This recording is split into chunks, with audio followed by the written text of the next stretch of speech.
What's going on? It is high noon here in New York City. Welcome to another edition of the Build Series. I'm Kevin Kenny, and we are kicking off our Monday afternoon with the Grammy-nominated Eric from Rebelution. Hey, thanks for having me. Nice warm welcome to kick off the afternoon, right? I was joking with you backstage. You just performed a set at Bonnaroo. For those that don't know, you were at Bonnaroo. What, Saturday night was your set? Yeah. How are you awake right now? This is wild. Well, we run off that energy.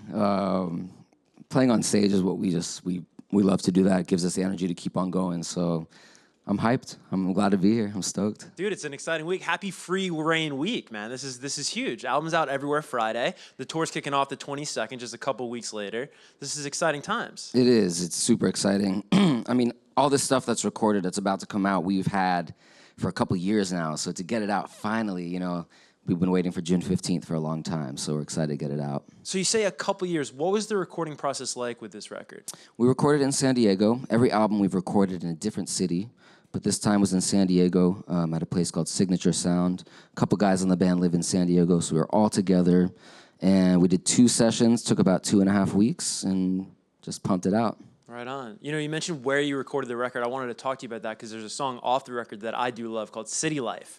And you're not bashing the city life, but you're just maybe it's not for me. Maybe this busy city life, maybe I prefer something a little slower, maybe a little more chilled out. Does setting affect the sound of the record, like the influence of a record, like the end product that we're going to get on Friday? How much did San Diego and the city of San Diego play a factor into that? It does. I live in San Francisco. It's where I was born and raised, and there are times where I just want to get out of the city, like you were saying, and find somewhere in Mother Nature and just clear my head and get a breath of air. And so that's what that song was about. Actually, I was in Los Angeles recording that song, and I was driving through Hollywood on a Saturday night, and I said, I got to write this song about getting out of the city because this is just crazy. And it's ironic that we're here in New York City right now talking about this, but, I love coming here. There's so much culture here in New York, so I can manage for 3 days, and then I got to get out of here. So no offense to all you guys, but dude, I live here, and I feel the same way. It can be overwhelming at times. Are there any places you'd love to hit up when you're in New York, like when you play a gig here? I know you're doing the Coney Island Amphitheater this summer. Are there any favorite spots in New York? Man, I'm trying to think. I'm Persian, so I love hitting up all the Middle Eastern spots around here, which seems to be every half a block you could find a spot to get a falafel or something. But I'm a big foodie, so I love just going to different food spots here in New York, just like everybody else. We were checking out before the music video for Celebrate, and in addition to it being sort of a love letter to your fans, I think it you can draw, I should say, parallel lines between the lyrics of that song, sentiments like, you'll never be strange to us, and maybe some of the headlines we see in the news these days. And I was curious, as a band that has been making uplifting, positive music for the better part of 15 years, do you feel an added responsibility in 2018, just sort of given the state of affairs and just the nature of the sort of bombardment of negative headlines that it seems to be in the world? Absolutely. One of my main goals as the songwriter in Rebelution is to encourage people to celebrate our differences. And we kind of live in a time right now where I feel like people are celebrating kind of not that. So my whole goal is to say that our differences are beautiful. Embrace what makes us different. You can find a lot of commonalities in our differences, particularly through the arts. It's not just music, it's dance, it's whatever artistic expression there is. I feel like we can find those commonalities through music and through dance, and that's a beautiful thing. So that's my goal in Rebelution, is try to make people appreciate our differences. Totally. You talk about the song Celebrate and you addressing the fans and really speaking directly to them. You have a remarkable fan base that really, in your own words, is more of a family than a fan base. Was that something you always set out to sort of achieve and gather as a band when you were first making music 15 years ago? Yeah, because we were a live band to start. We got started in a college town, and we noticed that more and more people were coming out to see us perform, just play these parties and stuff. And it became a family thing, and one of the first songs we wrote about the Rebelution family was called Feeling All Right. It was a song off our album Courage to Grow. And that song is about the community in Rebelution. And what I've realized is that as a musician, I could say one thing that can resonate with somebody that might affect their entire life. It could be just one thing. And so I tell people to use their words wisely, because you never know, one thing you say on the streets here in New York City could really change somebody's day or anywhere you're at. So, music done that for me, where it's made me look positively on life. And I just want to do the same with the music I write. So if one person comes to me and says, you know, you got me through a tough time and I see things differently and I want to do something for somebody else, then my goal is, you know, fulfilled. So. Totally, man. You know, that power of music is so important to remember, especially someone in your position who's able to make that beautiful music for fans. And the power of words, I know, is something that I've heard you speak about in past interviews. And I know someone personal to you, speaking of family and the theme of family, your mom was somebody who championed you super early when you were like playing piano back in the day as a kid. And her words sort of still stuck with you to this day.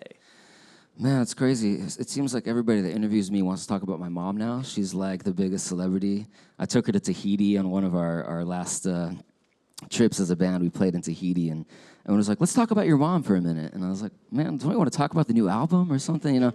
But no, she did. She encouraged me to keep on playing music, and she, you know, everybody's got a certain talent, you know? And my mom realized that music was my talent, and so she kept on encouraging me, and you know, I want to do the same for my kids when I do have them, and just encourage, you know, people to do what they do best at. Totally. You've had such a long and storied journey over the past, 14 years, and I keep bringing it up, but you've achieved so much. I said at the top of the broadcast, Grammy-nominated. That had to be pretty rad. It's cool. Winning a Grammy is not my goal, but it's certainly nice to be honored and to be recognized. And I feel like Rebelution has a positive message. So if more people can hear about Rebelution, what we have to say, then that's awesome. And at the same time, I feel like being nominated for a Grammy really is for the fans, for the Rebelution fans, because they feel like they're a part of this band from the very beginning. We have people that come and say, "This is my 15th show," and it's become a tradition to see us play live. And so when they see that we're nominated for a Grammy, it makes them feel like they're a part of the band. So, it's really for them, not really for me. So it's awesome. I thought you might say something along those lines because you guys have never struck me personally as like a Grammy, hungry band. But I'm curious, over the past however many years, what has been the most personally fulfilling accolade or achievement, or maybe it's an experience that you've been able to have as part of the band? I think just traveling to faraway lands and playing our music, even if it's for people that don't even speak English. I mean, to be able to play music and connect with somebody is such an amazing feeling. Hearing them sing back the words, it's truly incredible. That experience is amazing. We went to Tahiti, like I was saying, and we played for the people there, and just, I don't know how they heard the music, but, after being a band for 14 years and seeing the music spread naturally, really by word of mouth, because we're not a band that has had a lot of, we're not part of a big major record label. We do things ourselves and with our partners, Easy Star Records. So, the combination of doing this independently is really special. We see how it's kind of grown organically and naturally. Yeah. Do you think the independent approach has lent to how passionate your fan base is? I do. I really do. I feel like people can connect with us a little bit more. We're not a band that's on the big screen, by all means. I think people know about Rebelution just because of our fans. They've really connected with the band. They feel like they're a family, and they want to share it with their friends and family. So it's great to see the band just kind of grow just over the last few years. This year we're actually playing at Red Rocks, one of our favorite venues. We're headlining 2 nights. Wow. And I remember as a kid I bought a Dave Matthews at Red Rocks album, and it was always a dream of mine to play there. We've played there maybe 6 or 7 times now, but this is the first year we're going to do 2 nights there, so it's pretty cool. Rad, man. Yeah, I'm excited for tour. You're doing the whole Amphitheater thing, which is just summertime and this kind of music. I mean, it's what summer concerts, I think, should be. I'm really stoked. I'm going to catch you at the Stone Pony, I think, in July. Maybe even be the July 4th weekend, which will be really cool. Yeah, I think you're right. But speaking of your live show, you talk about the magic of sort of being able to connect with so many people through your music. How do you guys approach the live show and the set list and sort of crafting that? Because it seems like that is sort of like 1A for passion priorities of the band. Yeah, well, let's see. We've been a band 14 years. We have 6 albums now, which is hard to believe. We pretty much try to come out with an album every 2 years now, and so we like to mix it up with our set list. We know that the people that are coming out to see us are new fans and also fans that have been with us from the very, very beginning. So we like to take a few songs from each album maybe a little, couple little snippets of covers and different stuff. So, yeah, I mean, it's interesting because, when people come back and they say, I've seen you 15 times, I'm like, oh, wow, you guys really know our set list by now, so. But we mix it up, and we bring back some old stuff for this summer and then play a bunch of new stuff from Free Reign, which we're really, really happy and proud of. I want to dig into Free Reign. That was a nice segue on your part, Eric. The songs I have heard, I love, but just overall, I want to talk about the people that you sought out to produce this record. I believe it's Don Corleone and then Wynta James. Is that who we're talking about? Yeah. So why those two?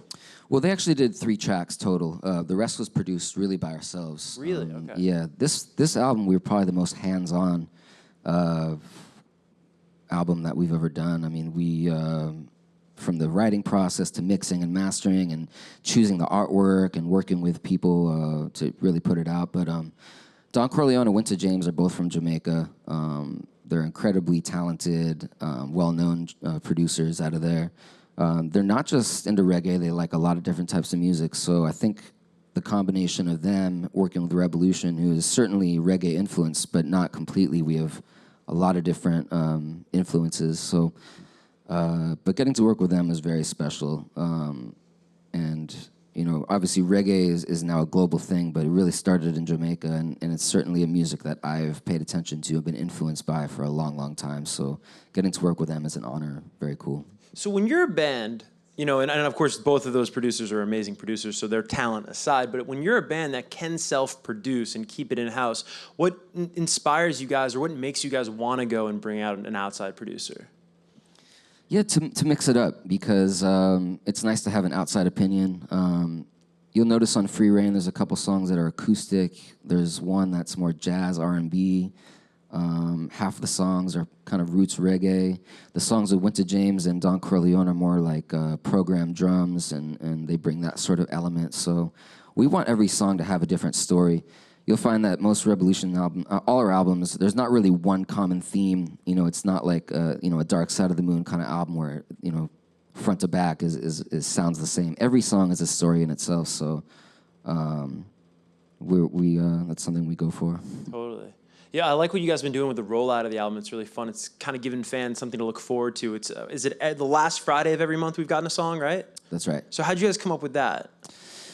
Well, we know we have this tour coming up, so we wanted to give the listeners something to listen to get hyped up for the tour, in hopes that we'll play some of these songs. And we've already noticed with the few festivals that we've played, people are singing along. They already know the new material, which is amazing. So, yeah, it's just to get them hyped up for the album and just get ready for June 15th. What's the conversation like among the band members and maybe even the label, if they're a part of the conversation, of determining those 4 tracks that we're going to get before the full album on the 15th? Well, this one was tough because there wasn't one song that we really felt was like the single, So we tried to pick 4 songs very different from each other. Celebrate was more of kind of a rootsy sound, roots reggae. The next song, City Life, had more programmed drums. That was one of the songs Wynta James did. The third song was an acoustic one called Healing. It's got kind of a country vibe to it, and then the 4th song, Patience, got a more R&B vibe. So, we find a lot of our listeners don't just listen to reggae music. They're influenced. They listen to other genres just like we do, we're proud of that. We're stoked that Rebelution can maybe be a gateway to the reggae genre. Maybe they'll listen to Rebelution and go listen to some classic Jamaican reggae that we've listened to growing up. So. But yeah, we mix it up. Those 4 singles are definitely different from each other. Oh yeah, I actually really appreciate sort of how eclectic the sounds have been leading up to the album, and I want to ask you about the song "Healing" because I love that song, and I definitely hear the country vibes in it, like you just said.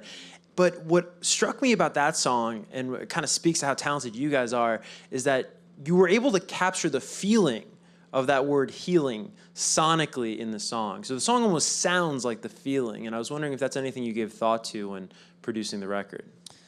Yeah, I think what I did was, I came up with a chord progression, and then, usually when I hear the instrumental back to me, I try to think, what is this telling me? Without any words. What kind of emotion is this? Is it happy? Is it sad? And immediately I thought, when I move on from this world, can I give something that will have a healing energy toward it? And it just felt like this is the song for it.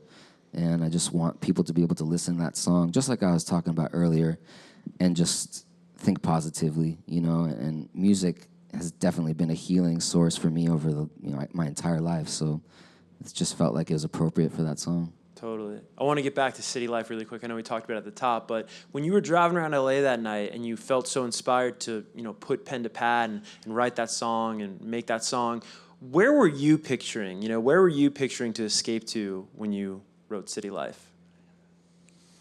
I mean, I love beach vacations. I love Hawaii. I love tropical waters. San Francisco is pretty much the same climate all year round. It's quite depressing. Don't ever go there. Nobody. But it's just, get to a warm climate, jump in the water. There isn't like your number one spot though? Like when you want to just free your mind, clear it all out, I mean, where do you go to? I would say Hawaii. Hawaii is a very special place for us. They were one of the first places that got down to the Rebelution after Santa Barbara, California. So, I love going there. We have such great friends, great bands, great musicians in Hawaii. Reggae is obviously a huge thing in Hawaii and the islands there. So that's definitely where I think. Totally. Maybe my favorite song that we've gotten so far is the R&B flavored song Patience. And I'm curious, when I heard that song, I was paying attention to the production of it, and it seemed not bare, but there was some room on that song to mess around with, whether it was for a DJ to remix it or maybe if a rapper wanted to kind of lend a verse to it. Was that something that you thought about with the production? I'd never thought really about a feature on it, but I think you're totally right. It's got a lot of room, There's a lot of parts in that song where it's just one instrument and my vocals, and that's something we haven't really done before. So I think you're right in that it's unique and different than other stuff. That song just has a cool R&B vibe. It's different. I dig it. It surprised me a little bit coming from you guys, but no, I totally dig it too. It's rad. So we've gotten 4 tracks off the record. The record is, again, available everywhere Friday. How many tracks are going to be on the finished product? I think we have 12. 12. Okay, so out of the 8, what are you most excited for the world to hear on Friday? I'm sure you love them all, but I mean, if there's one that kind of jumps out. Yeah, I think there's a song called Trapdoor on the album, and it's got kind of a groovy jazz, another kind of R&B vibe to it. But at the end of the song, there's a pretty cool guitar solo that I did, and it's very influenced by Pink Floyd. One of my favorite guitar player is David Gilmour from Pink Floyd. And I was fortunate to actually see him here at Madison Square Garden. I made a whole trip out of it. Finally got to see him live. It was very cool. But something about the way he plays his bends, the way he sustains his notes, I always was influenced by David Gilmour growing up playing guitar. So that song, you can definitely hear the Pink Floyd influence. So I'm stoked to put that one out. Totally. Were you listening to all these bands like growing up? Because you mentioned, you name dropped Pink Floyd, Dave Matthews Band, of course the reggae influences. It's quite eclectic. I mean, even by today's standards.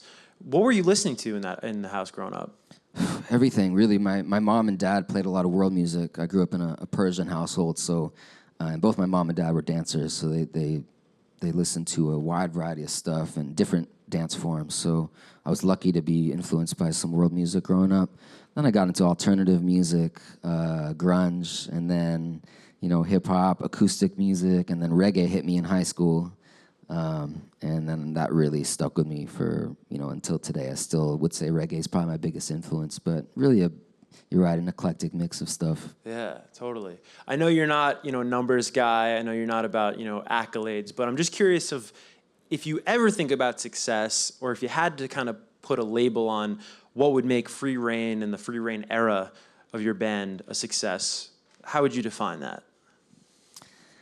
Honestly, I think the size of our live shows really shows the success of this band and the following, the community, the Rebelution family.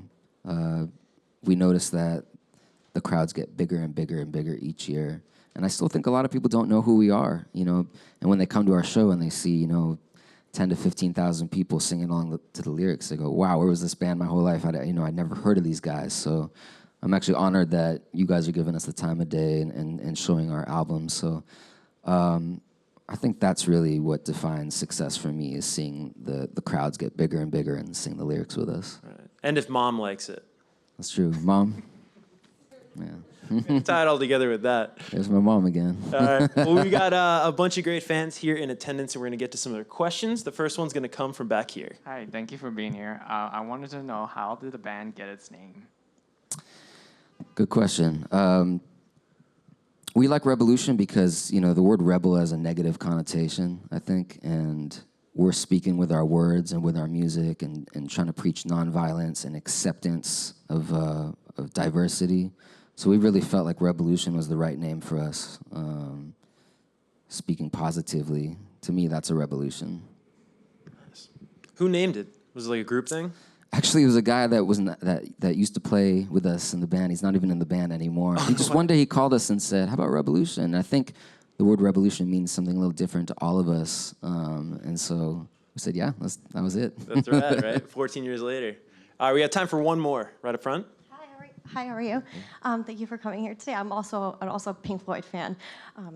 So I know you guys been in a band for 14 years. What was the biggest challenge of being with each other? How did you keep the passion alive for 14 years? Just having fun. And then, you know, like I was saying, the interaction with the listeners, having them sing back, I mean, that's such an energy rush for us. It makes us want to get on stage every time. Having that family connection with the crowd. And also the fact that, you know, we all get along as friends in the band. You know, we enjoy each other's company. You know, we started out as friends. We're good business partners. We hang out with each other. You know, we have a good relationship. All right, well, we're unfortunately out of time, but the record, Free Reign, is available everywhere this Friday, and tickets to the live show that you got to check out are on sale because the tour kicks off June 22nd. Thanks so much for stopping by, man, and thank you at home for watching.